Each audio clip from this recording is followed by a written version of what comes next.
जी हां नाजरीन, खबर दोपहर के साथ मैं हूं हिना जुबैर। कोरोना का कहर है कि हर गुजरते दिन के साथ बढ़ता जा रहा है। ऐसे में सरकार की जानिब से क्या कुछ इक़दामात उठाए जा रहे हैं, जमीनी हकीकत क्या है, इन्हीं तमाम तर चीजों का अहाता करेंगे आज हम अपनी खास पेशकश खबर दोपहर में। चलिए शुरू करते हैं।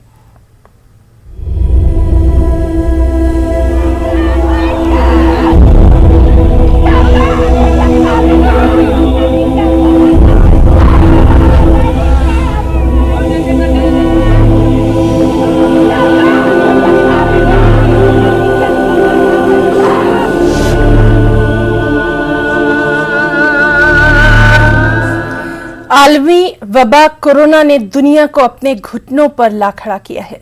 चार जानिब मौत की खामोशी है। जो आज मिल रहे हैं पता नहीं कब बिछड़ जाएंगे।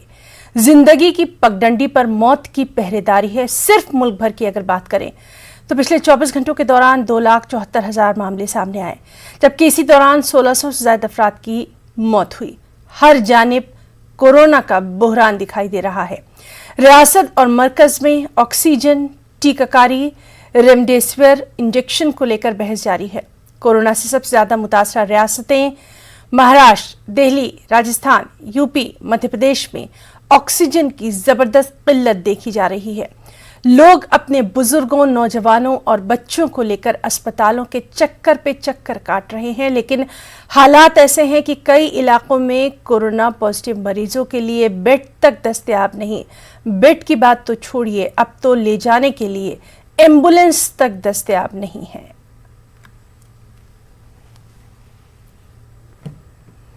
और चलिए सीधे रुख करेंगे। हमारे साथ इस वक्त दिल्ली के हाल जानने के लिए मौजूद रहेंगी हमारी साथी रंजीता झा, और साथ ही साथ मुंबई से वसीम अंसारी भी हमारे साथ मौजूद रहेंगे। सीधे रुख करेंगे रंजीता का। रंजीता, बेहद अहम मीटिंग आज सीएम और एलजी की होने वाली थी, क्या कुछ इसमें निकलकर सामने आया?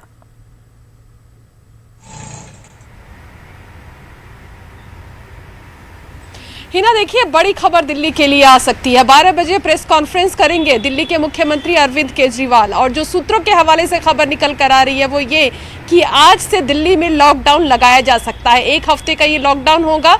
आज से अगले सोमवार तक ये लॉकडाउन लगाया जाएगा, ये खबर निकल कर आ रही है। लेकिन इसको लेकर हम कह सकते हैं कि कंफर्म ये खबर तब होगी जब 12 बजे प्रेस कॉन्फ्रेंस करेंगे दिल्ली के मुख्यमंत्री अरविंद केजरीवाल, क्योंकि जिस तरह से लगातार न सिर्फ दिल्ली बल्कि पूरे देश में कोरोना का कहर बरपा हुआ है। हर प्रदेश से कोरोना मरीजों की संख्या, मरने वाले मरीजों की जो संख्या है वो लगातार बढ़ती हुई नजर आ रही है। और ऐसे में केंद्र सरकार से लेकर राज्य सरकार जो है वो हरकत में आती हुई नजर आ रही है। इसके साथ ही ना एक और बड़ी खबर आपको बताऊं कि 11:30 बजे से प्रधानमंत्री नरेंद्र मोदी ने एक आपात बैठक बुलाई है कोरोना को देखते हुए। इस बैठक में भी तमाम राज्यों से फीडबैक लिया जाएगा, किस राज्य में क्या तादाद है कोरोना मरीजों की और किस तरह से राज्य सरकारें काम कर रही है। तो ये भी माना जाए कि प्रधानमंत्री के इस बैठक के बाद भी कई चीज़ें और निकलकर सामने आ सकती है। लेकिन दिल्ली के लोगों के लिए एक ये बड़ी खबर ज़रूर है कि 12 बजे जो प्रेस कॉन्फ्रेंस मुख्यमंत्री अरविंद केजरीवाल करेंगे उसमें दिल्ली में एक बार फिर लॉकडाउन लगाने की घोषणा की जा सकती है। जी रंजीता, लगातार आपसे हम अपडेट लेते रहेंगे। हमारे साथ मुंबई से हमारे साथी वसीम अंसारी भी मौजूद हैं। वसीम, हम देख रहे हैं कि कोरोना का कहर सबसे ज्यादा महाराष्ट्र में देखा जा रहा है। अमवात भी लगातार हो रही हैं, बेड्स की कमी है, ऑक्सीजन की किल्लत है, एम्बुलेंस की कमी है, लेकिन इस सब के बीच में सियासी बयानबाजियां भी जारी हैं। अगर एक तरफ रियासती हुकूमत कह रही है कि उसके पास दवाओं की कमी है, दवाओं की किल्लत है, ऑक्सीजन नहीं है, दूसरी जानिब मरकजी सरकार की तरफ से ये लगातार बयान आ रहा है कि कमी किसी चीज की नहीं है। बयानात के बीच में मरीज सबसे ज्यादा परेशान। जी जरूर, जिस तरह से दोनों ही तरफ से बयानबाजी चल रही है इससे आम इंसान काफी परेशान है। मरीजों की संख्या बढ़ रही है, मरने वालों की संख्या बढ़ रही है। हर दिन इसमें इजाफा होता नजर आ रहा है। अगर पिछले 24 घंटे की अगर बात करें तो 67,000 के करीब पार कर चुका है आंकड़ा। 503 लोगों की मौत होना अपने आप में एक बहुत बड़ा संकट महाराष्ट्र में साफ तौर पे दिखाई दे रहा है। जिस तरह से महाराष्ट्र में खास करके ऑक्सीजन की कमी साफ तौर पे नजर आ रही है और जिस तरह से देखा जा रहा है कि कई मौतें ऑक्सीजन की कमी की वजह से भी हुई है। वैक्सीन को लेकर भी लगातार जिस तरह से देखा गया है कमियां साफ तौर पे नजर आई है। महाराष्ट्र सरकार रोजाना 6 लाख वैक्सीन की मांग कर रही है, 3-3.5 लाख वैक्सीन रोजाना लगाई भी जा रही है। अब मुंबई की बात करें तो पिछले कुछ दिनों पहले 72 सेंटर बंद कर दिए गए थे। अब ये नौबत आ गई कि मुंबई का महज 2 दिन की ही वैक्सीन बची हुई है। अगर ये 2 दिन में वैक्सीन नहीं मिलती है तो हो सकता है आने वाले 2 दिन बाद फिर से मुंबई में वैक्सीन सेंटर्स बंद कर दिए जा सकते हैं। कुछ प्राइवेट हॉस्पिटल को तो रविवार के दिन बाकायदा वैक्सीन दी भी नहीं गई है। अब ये इंतजाम की जा रही है, कोशिश की जा रही है किस तरह से इस पे पूरी तरह से अंकुश लगाया जाए। यही वजह है कि महाराष्ट्र सरकार ने एक बड़ा फैसला लिया कि जो 6 राज्य हैं वहां से अगर कोई महाराष्ट्र में आता है तो उसे अपने RT-PCR टेस्ट कराने होंगे, जिसमें गोवा है, राजस्थान है, दिल्ली NCR है, उत्तराखंड है, ये सभी राज्य इसमें शामिल है। तो कहीं ना कहीं कोशिश जरूर यहाँ पे की जा रही है, लेकिन जिस तरह से राजनीति है वो अपरंपार साफ जी, तौर तो पे बहरहाल कोशिशें जारी है, लेकिन क्या कुछ हकीकत है उस पर भी लगातार नजर बनी हुई है। लखनऊ से हमारे साथ मौजूद है हमारे साथी तारिक कमर। तारिक, लखनऊ की सूरत हाल जानना चाहेंगे, बल्कि पूरे यूपी की सूरत हाल जानना चाहेंगे। लगातार हम देख रहे हैं कि पिछले कुछ दिनों में कोरोना का कहर कयामत बर्पा कर रहा है। तारिक, बिल्कुल सही कहा आपने ही ना, वाकई ये कयामत का सा एक मंजरनामा है कि नफ्स-ए-नफ्सी का आलम है, लोग परेशान हैं और जो तवक्कुआत की जा रही थी हुकूमत की सतह पर वो भी पूरी देखी नहीं हो पा रही है। हालांकि बड़े बड़े दावे किए गए, जिम्मेदार अफसरान ने भी दावे किए, वजीरों ने भी किए, खुद उत्तर प्रदेश के वजीर आला ने भी किए, लेकिन कहीं ना कहीं हम देखते हैं कि दावों में और जो अमली इल्जाम हैं उसमें खासा फर्क नजर आ रहा है। देखिए, अस्पतालों में जगह नहीं है, बेड्स नहीं है, लोग परेशान हैं, दवाएं नहीं मिल पा रही हैं और बिलखुसूस जो कोरोना की जो खास दवाएं हैं वो बिल्कुल मार्केट में मिलती नहीं है। विटामिन की जो टैबलेट्स हैं जो लोग चाहते हैं कि विटामिन उनको मिले, वो तक बड़ी मुश्किल से लोग हासिल कर पाते हैं। तो देखिए, कहीं ना कहीं दावों के दरमियान और वादों के दरमियान जो फासला है उसका नुकसान लोगों को भुगतना पड़ रहा है। और देखिए, मंजरनामा गुजरते दिनों के साथ तशवीशनाक होता जा रहा है, अफसोसनाक होता जा रहा है। समझ में नहीं आ रहा है कि लोग किससे फरियाद करें। मतलब सबसे बड़ा ये है, अच्छा कुछ डॉक्टर जो समाजी खिदमत भी कर रहे थे, अपने प्रोफेशन में भी, तो वो भी पॉजिटिव हुए, तो उससे मंजरनामा और मजीद खराब हुआ है। और अगर खुदा न खासकर तमाम डॉक्टरों के साथ ऐसा कोई मसला पेश आता है तो फिर होगा क्या, ये सोचने पर लोग अब मजबूर है। तो हिना बस मसला यही है कि लोग सिर्फ खुदा के सहारे या अपने सहारे या जो कुछ सामाजिक अरकान उनकी मदद कर पाए उनके सहारे जिंदगी बसर करने पर मजबूर है। लेकिन फिल वक्त का तो मंजरनामा यही है कि जो उम्मीदें की जा रही थी वो किसी हद तक पूरी नहीं हो पा रही हैं। ना जी तारिक, हम आपसे अस्पतालों का हाल, खासतौर से राजधानी लखनऊ के अस्पतालों का हाल भी जानेंगे। इस वक्त हमारे साथ हमारे एक और साथी मेहताब आलम भी भोपाल से जुड़ गए हैं। मेहताब, हम जानना चाहेंगे मध्य प्रदेश में क्या कुछ सूरत हाल है, आज के आदादोशुमार क्या कहते हैं, भोपाल में क्या कुछ सूरत हाल?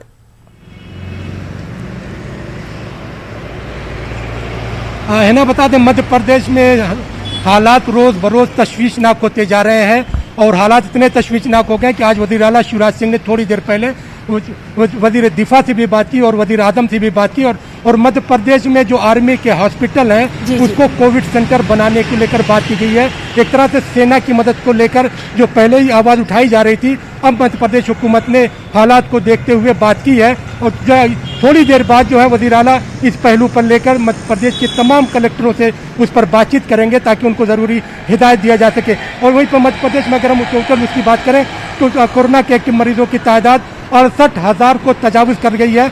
24 घंटे में पहले जो भी रिपोर्ट आई थी वो 68,576 थी और नए केसेस जो दर्ज किए गए थे वो 12,246 थे। इस तरह से हम अगर की बात करते हैं तो मध्य प्रदेश की राजधानी भोपाल में पिछले 24 घंटों में कोरोना के नए मरीजों की तादाद बढ़कर 1700 को तजावुज़ गई। 1703 मरीज आए थे। यहाँ पर जहाँ पर इंजेक्शन की चोरी का मामला सामने आया, वही शहडोल में 16 लोगों की मौत के मामले को लेकर जहाँ पर सियासत गर्म है, वहीं पर हुकूमत की तरफ से मध्य प्रदेश के वजीर बराए मेडिकल एजुकेशन ने वादे इंतबा दिया है कि जो लोग ऑक्सीजन की कमी की बात कर रहे हैं उन अस्पतालों के खिलाफ अब कार्रवाई की जाएगी। अब सवाल ये है कि अगर कमी कहीं पर है तो उसको ऐलान नहीं करेंगे, उसके बारे में बताया नहीं जाएगा और हुकूमत की तरफ इस तरह से जो है तंबीह दी जाएगी तो फिर लोग क्या करेंगे, एक बड़ा सवाल है जिसको कांग्रेस ने भी उठाया और कांग्रेस कांग्रेस ने इस मामले पर जो है हुकूमत से सियासत न करने बल्कि अमली इकदाम करने की जो है गुजारिश की है। और इसी के साथ साथ जहां पर मध्य प्रदेश में हमें देखें जिस जगह पे मैं खड़ा हूँ, ये देखिए कि सड़क चल रही है, कोरोना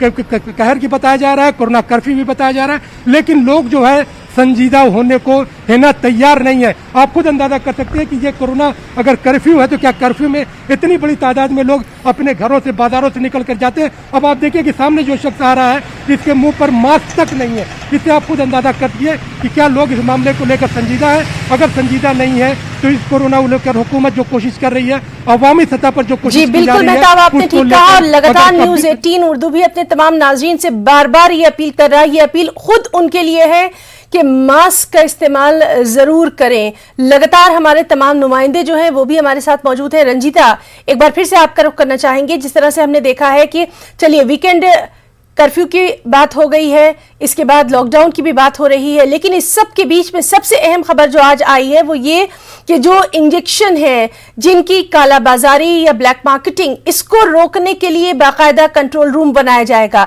यही हाल ऑक्सीजन का भी है। ये कुछ हद तक कंट्रोल कर सकता है जिस तरह से बदइंतजामी सामने आ रही है। दिल्ली का हाल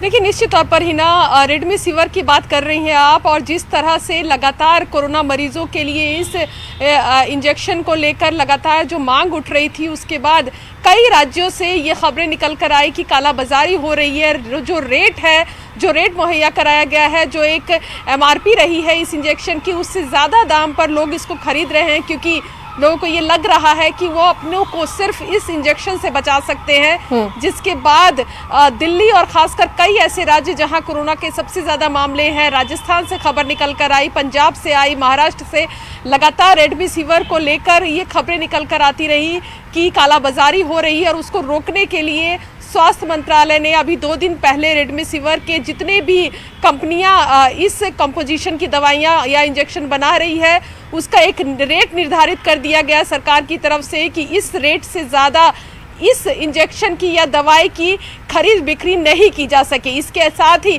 ऑक्सीजन की जहां तक बात है, हर राज्यों की कमोविश यही स्थिति है। दिल्ली भी इसमें अछूता नहीं है, देश की राजधानी है, लेकिन यहाँ भी वही स्थिति है। ना तो बेड्स मिल रहे हैं लोगों को, मरीजों को, जो मरीज है वो किस तरह से उनके परिवार वाले जो है वो अस्पताल के बाहर, कुछ तो ऐसी भी तस्वीरें निकल कर सामने आई कि एम्बुलेंस में कोरोना मरीज जो है वो बेड के इंतजार में दम तोड़ता नजर आया। और ये कई बड़े अस्पतालों का हाल है।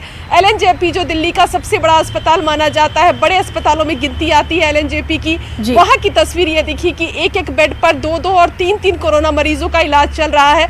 तो ऐसी स्थिति उस समय जब जो कहीं ना कहीं दिल्ली के मुख्यमंत्री अरविंद केजरीवाल का ये दावा करना कि 5000 से ज्यादा बेड अभी भी मौजूद है दिल्ली में, घबराने की जरूरत नहीं है, लेकिन तस्वीर इससे कहीं उलट है हिना। जी बिल्कुल ठीक रंजीता, आपने कहा कि बयानात सामने आ रहे हैं लेकिन जमीनी हकीकत कुछ और दिखाई दे रही है।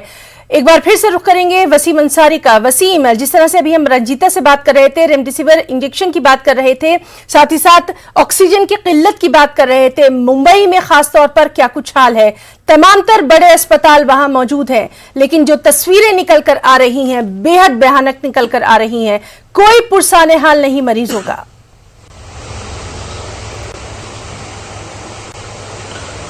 देखिए, जिस तरह से रंजीता ने बताया, महाराष्ट्र का हाल इसी तरह से काफी बहुत ही खराब नजर आ रहा है। खास करके ब्लैक मार्केटिंग को लेकर लगातार पुलिस विभाग की तरफ से, FDA की तरफ से छापेमारी की जा रही है। कई जगहों से कई लोगों को पकड़े भी गए हैं, लेकिन ये जो ब्लैक मार्केटिंग है वो खत्म होने का नाम नहीं ले रही है। जिस तरह से लगातार जो दवाइयों की मांग बढ़ती जा रही है, इंजेक्शन की मांग बढ़ती जा रही है, इसका फायदा कहीं ना कहीं कुछ लोग पैसे कमाने के लिए कर रहे हैं और इसका असर साफ तौर पे दिखाई दे रहा है कि जिंदगियां खत्म होती नजर आ रही है। ऑक्सीजन की किल्लत लगातार महाराष्ट्र सरकार करती आई है। केंद्र सरकार से यहां तक सीएम उद्धव ठाकरे ने अपील कर दी थी कि जो ऑक्सीजन से दूसरे राज्यों से महाराष्ट्र में लाना है वो हवाई यात्रा के जरिए पहुंचाया जाए ताकि जल्द से जल्द लोगों को मिल सके। अब कुछ ही देर पहले जैसे पीयूष गोयल जी ने इस बात की घोषणा की है कि जो ऑक्सीजन से रेलवे द्वारा पहुंचाया जाएगा, तो ऑक्सीजन की किल्लत साफ तौर पे दिखाई दे रही है। जो रोज आना ऑक्सीजन महाराष्ट्र को जरूरत है उससे काफी कम नजर आ रही है। 12,000 मैट्रिक टन की जरूरत होती है, महज 9,000 मैट्रिक टन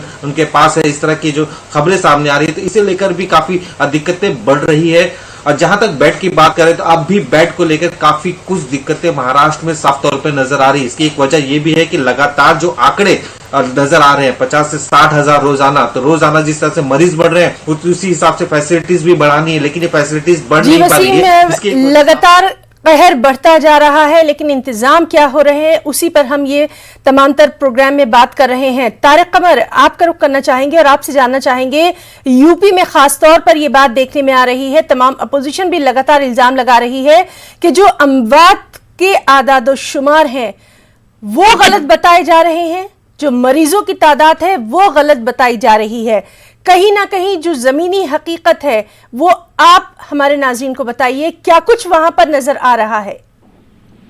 देखिए हिना, गलत और सही के दरमियान का जो फासला है वो इतना बड़ा है कि कोई भी आदमी यकीन से कुछ कह नहीं सकता है। क्योंकि देखिए दो चीजें हैं सियासी सतह पर, एक बयानबाजी का सिलसिला और एक अमली इक़दाम का सिलसिला, जिसमें जमीन आसमान का फर्क है, फासला है। तो देखिए होता यही है कि सरकारी लोग सिर्फ वो बयान देते हैं जो उनके हक में होते हैं, जो उनको जिससे मफाद हासिल हो सकते हैं, जो लेकिन उनका हकीकत से फिलहाल कोई ताल्लुक नजर नहीं आता है। हम जो मंजरनामा देख रहे हैं वो यही है कि मरीज को अगर अस्पताल ले जाना है तो एम्बुलेंस नहीं है, अगर किसी तरह बमुश्किल तमाम एम्बुलेंस मिल जाए तो अस्पताल में जगह नहीं है, अस्पताल में जगह न होने के बावजूद मेडिकल स्टोर के दवाओं तक में ब्लैक मार्केटिंग है। आप सोचिए कि मतलब छोटे छोटे दुकानदार जो है वो भी वक्त का फायदा उठा रहे हैं, तो अखलाक की सतह पर किस कदर गिरावट हो सकती है लोगों के दरमियान। तो देखिए नीचे से लेके ऊपर तक का जो मंजरनामा है वो बहुत मनफी तासुरात लेकर सामने आया है। लखनऊ के जो बड़े अस्पताल हैं जिन पर कहा जा रहा था कि खास तवज्जो दी जाएगी, कोविड हॉस्पिटल में उनको तब्दील किया जाएगा, उनकी क्या कुछ सूरत हाल है मरीजों के ताल्लुक से? देखिए मरीजों के ताल्लुक से जो सूरत हाल है वो ये है कि वो पहले ही ओवरफ्लो है। जहाँ पर सरकारी अफसरों को जगह न मिल रही हो, पुलिस के पीसीएस अफसरान को जगह न मिल रही हो जिन अस्पतालों में, उसमें अगर कोई तवक्को करता है मौजूदा हालत में कि आम आदमी को, एक कमजोर तबके के आदमी को जगह मिल जाएगी, तो मैं समझता हूँ कि ये अपनी जान जोखिम में डालने वाली बात है। तो देखिए मंजरनामा यही है कि लोग अगर मुतासिर हो रहे हैं तो अपने तौर पर कर लें, घर में खुद को आइसोलेट कर लें, जितनी जरूरी है तदबीर हो सकती है, इक़दाम हो सकते हैं वो करें। ये बिल्कुल है कि किसी अस्पताल के भरोसे रहना गैर मुनासिब कर रहा है जी तारिक, और लगातार हम अपने तमाम जो नुमाइंदे हैं समय समय पे आप